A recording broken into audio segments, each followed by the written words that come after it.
Lieutenant Governor Patrick, thank you so much for your time. As you know, there is a $3 billion difference so far in House and Senate spending on public education. No, there isn't. Not true? No, not true. We both have set aside billions of dollars. We were specific, $3.7 billion for teacher, a $5,000 pay increase for every teacher, flat increase. And we added $2.3 billion on top of that to address Robin Hood. So you're up to almost $6 billion. I think the House has $7 billion. We've already said we're going to spend at least another $1 billion. So we're going to spend the same amount of money. They just made a kind of a general appropriation. We were a little bit more specific, but we're in the same spot. And the Speaker said the same thing. We're in the same spot. So no concerns over far apart on spending? No. Let me ask you, do you think the state does have enough money not only to reduce the amount of property taxes used to pay for public schools, increase the state's share, and at the same time increase just state funding overall for schools? Well, let me explain something that, and hopefully I can explain it quickly enough that you can get it into a soundbite. That's just a misnomer out there. The state has not spent less money on education over the last several years. We've added billions, but property taxes are going up 7, 8, or 9% a year. So those are the revenues that the schools are getting. Our sales tax collection, which is what we get to spend the money, we don't collect property tax at the state level, they're going up about 4% a year. So if the locals are getting 7, 8, 9% more a year in tax, and we're getting 4% a year in sales tax, that's why you have a gap. It's not that we're spending less, we have less. They're rising higher at the local level, if that makes sense. And so, you know, 52% of our budget's education, 31% is healthcare, 11% public safety, 94% of our budget is 3 items. We're not hiding any money under the pillow, and education is our #1 priority in our budget. So we have put billions more into schools, but we can't keep up with local property tax growth that's really driving the local budgets. And that's why school finance and property tax reform are linked together. Because until we are able to reduce and reform property taxes, we're not going to be able to stay with the local districts. The gap's going to get larger and larger because property taxes are growing much, much too fast, as everyone knows. Right, but does it not, for the state to increase its share, sales tax revenue, and rely less on the property tax? I don't think the question is, you know, the state's spending less money on education. No, we're spending billions more. Right. I don't think anyone is going to contend differently. I think the question is, how do we get the state's share, the sales tax revenue, the general revenue up, and relying less on property taxes? And, you know, some people say there's just not enough money to go around to do everything that people would like. I guess my question is, what's your sense of that? There's never enough money for anyone, to be honest with you. It doesn't matter. Educators will always want more. Transportation people will always want more. Health and Human Services will always want more. Law enforcement always wants more. So everybody wants more. So understand no matter what we do, there will be, well, we need more. So we understand that. So we have to maximize the revenues that we have. We're not the federal government. We can't spend money we don't have as they do. We can't run a deficit in our budget. We have to have a balanced budget when we leave here every session. So we spend what we have. Education gets the largest amount of money. Now, here's the good news for this year. Because of our sizzling economy, which it is, because of, I believe, very conservative fiscal policies and regulations, no income tax, tort reform, you know, so businesses aren't getting sued, our economy has grown dramatically. So we have more dollars into this session than we've had in the 12 years I've been in the legislature. That's a good thing. But you have to spend it wisely, because what do you do next session if those same dollars aren't there? Because our economy goes up and down a little bit. And so we have to be sure with whatever we do now, we can maintain that. And that's the real trick. For example, when I announced that we filed Senate Bill 3 to give every teacher a $5,000 pay raise, which is a big step towards the overall $10,000 I want to give them, that cost us $3.7 billion. We have 350,000 teachers. It adds up quickly.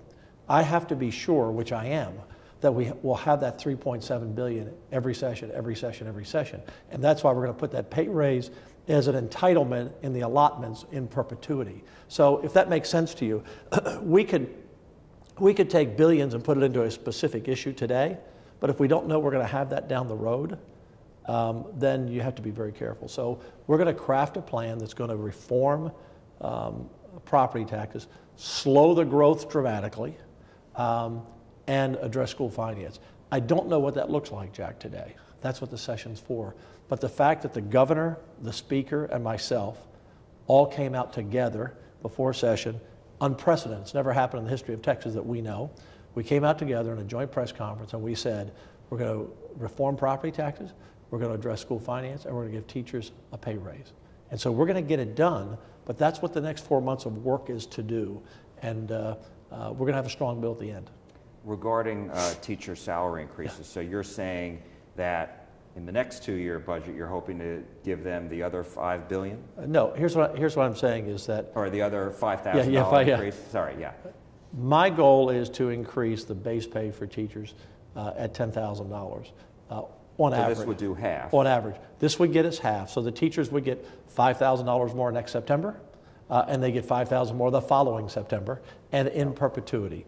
So they're going to have that $5,000 baked in. And then in the future, we want to add to that base, and we will add to that base. But in addition to the $5,000 base now, we're also going to put money into programs that give them incentive pay at the local level. I don't believe that the state should create incentive programs for local school districts. That's up to the superintendents and principals. So if the superintendents want to do further do more. Good teachers, right? We're going to fund that. You don't want to do that. You want to just be equitable for everybody. I want to be equitable for everyone. And here's, I hear this sometimes. Well, every teacher isn't the same, so why does everyone get the same raise? We gave every child protective service worker last session a $12,000 raise. We didn't ask who were the best or who was in the middle and who were the worst. We've given law enforcement across the board raises. We didn't ask who was the best. So I don't know why we do that to teachers. Teachers have not had an across the board raise in over 20 years. Their salary should, in my view, be $10,000. The base should be $10,000 more than it is now. And on top of that, all the additional money they can make. What we're going to, let me give you an example. So your superintendent, Mike Hinojosa, has a great program at DISD to pay teachers more who will go into poor performing schools. But that's expensive for them. So we're going to fund that statewide so that when, some people would call it incentive, if you can get a teacher to go into a poor performing school and you're willing to pay them more to do that, I don't see that as an incentive, you might call it that, but that's an extra amount of money. There is talk of many schools want to add the month of July to the school calendar for students on a volunteer basis who are struggling. Well, teachers who are willing to do that, that could be another $4,000 or $5,000, $6,000 in their pocket. Teachers who will teach certain subjects, like do you give teachers who teach a subject that we don't have enough teachers and more money? That's all up to the local schools. That's not our business here because we have 9,000 campuses and 1,200 school districts. But what we're going to do on top of the $5,000 raise that we're going to give everyone, which is the Senate plan, is to also fund these programs so schools can put money on top of that. So it's my hope that when we're through, the average teacher in Texas between various programs and the base raise will be making $7,000 or $8,000 more a year, and some will make $10,000, depending on the local districts. And do you believe the House will be in agreement with that? I believe we've made a general principle agreement. We all think teachers should make more money. I think the Dallas program that's really been extraordinary in turning around poor performing elementary schools by sending in teachers who are really top-notch teachers, I think we want to fund that. And I think that's a pretty universal feeling. But that's what session is about. The good news is, Jack, we have never, ever in my 12 years here had this type of cooperation with the House. And it's about leadership. And Dennis Bonnen has proven to be a strong leader already. The fact that he joined the governor and I on day one and said, this is where we're going. I brought him up on stage in the inauguration, which had never been done before. This is my partner. That's what the people of Texas expect us to do. The elections are behind us, and there'll be elections again in 2 more years where everybody can go to their fighting corners. But when we come here, the people of Texas expect us to address their property tax issue, which we all know is out of control, address school finance, and address teachers. The teachers are the most important person in the whole system next to a parent.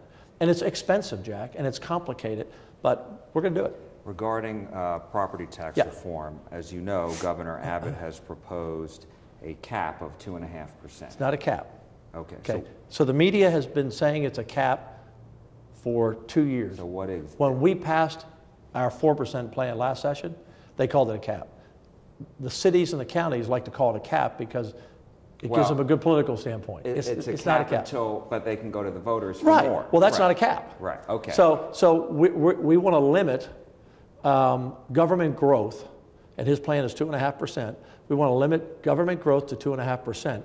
If a city or a county feels they need more, then they have to go to the voters and make the case to the voters. So that's not a cap. We have a cap here. I can only spend based on our sales tax collections. You know, if we need more money, I can't go to the voters and say, can you send me some more sales tax money? So we actually live under a cap, and we do it very well. And our budgets, look, here's the difference between state and local government. And I have great respect for mayors and county judges. They have a hard job. But in Texas, our budget last year increased 0.2% last session, not even 1%. And the year before that, it was about 3.5% a year. Local governments are growing because of appraisal value and property taxes. They're growing at 7, 8, 9, 10% a year. It's not sustainable. And that's the issue that's put school finance out of whack. And that's the issue that people are struggling to stay in their homes and keep their small businesses. And even large businesses are saying, we can't afford this kind of increase. Do you support the governor's? Absolutely. And let me ask you about border security. Yeah. If the president is successful at convincing Congress to go along with border wall funding, at that point, do you think the state would no longer need to spend, what is it, $800 million for its border protection? Well, we're a long way down the road before that happens, in reality. You have to get the funding, you have to build the wall, and then you still have to have law enforcement there. So I don't think we're ready to step back from that anytime soon. The president is starting on 22 miles of wall in the Rio Grande Valley next month. We need about 130 miles to complete from Brownsville to Falcon Lake, which is where over half the people that come into this country illegally, nearly half, come through that area. So we really need to fence that. Look, we don't, and the president knows this, we don't need a fence over 1,200 miles of Texas, but we need it from Brownsville to Falcon Lake. We need it around Laredo. It's already at El Paso, and one of the reasons El Paso is a safe city because they've had a fence for a number of years. So that's what we need to do. In terms of the $800 million a year we spend, it's under border security, but keep this in mind. Close to $300 million of that goes to every state trooper in this state, including those in your viewing area, because we increased the workday for state troopers from 8 to 10 hours, and we had to pay for that. It's several $100 million. Why did we do that? Because by adding 2 hours to the workday of our state troopers is the equivalent of putting 600 more troopers on the street in hourly time. So part of that $800 million is paying every trooper in the entire state in all 254 counties. The other part is sex trafficking, which is an issue 254 counties. So when you talk about border security, understand that every one of our counties in Texas, every sheriff's a border county sheriff, and every state trooper deals with those issues because people and drugs and other contraband are being smuggled throughout our state. So border security is not just backing up Border Patrol at the border. It's throughout our entire state. Have you heard more from President Trump or the Trump administration about your offer to build the wall if he were to declare a national emergency? Well, that's the fallback position, and to be sure it's clear because it was misreported, not by you all. What I said to the president, I went to Washington the day of the speech and met with Jared Kushner for some time on border security and talking about the speech that night, and then I spent time with the president 2 days later when he came to McAllen. And I told both of them, look, if the Democrats block this, if an emergency order is not upheld by the courts, which I think it would be, we've spent easily $3 to $4 billion in Texas over the last 5 or 6 years, what we could classify as border security. We'll bill you for that. Send us the money. We'll build it. We have a lot of contractors and entrepreneurs who get that wall up pretty quickly. Would the state legislature need to approve that? Not under my plan. How's that? Well, because we would reimburse the Department of Public Safety. Money would go, because that's where it's come from. Does the governor support that? I've not talked to the governor about it. I talked to the president about it as an option, as a fallback position. It's very interesting. Even Geraldo Rivera, who is so anti-border security, I mean, it's kind of amazing if people watch him on Fox. He reported from the Valley the next day how he was surprised by the hundreds and hundreds of Hispanic Texans who were there to greet the president, and that he interviewed, and more than half wanted a secure fence along the border. Look, we know it works, Jack. McAllen is one of the safest cities in the country because we have fence around that city. El Paso, one of the safest cities in the country, it's fence around that city. The goal is, in your big cities along the border, to fence those off and push those coming here illegally to the end of the fence, which is out in no man's land. And that's where it's easier to apprehend them. We can spot them from the air easily. We see the trails from Mexico. We see the trails out to the highway. But at Laredo and McAllen, and they just kind of meld into the population when they sneak around the border. And so that's where we need the fencing. And it is a real crisis, Jack. One thing that the left has been successful in, and the open borders crowd, is convincing people it's not a crisis.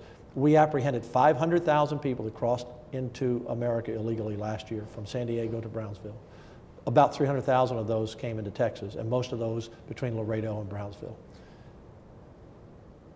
We catch one out of every 5 to 7. That means 2 million got through that we didn't catch. We have 25 to 30 million people here illegally. It's not 11 million. I've had those stats for a long time. Harvard put out a study last year agreeing with those stats. So we can't educate and medicate, Jack, the entire world that wants to come here. It's a three-tier issue. Number one, our taxpayers can't afford to support the entire world. Everybody wants to come to America. Number two, our schools and our hospitals today, we're spending billions in the state.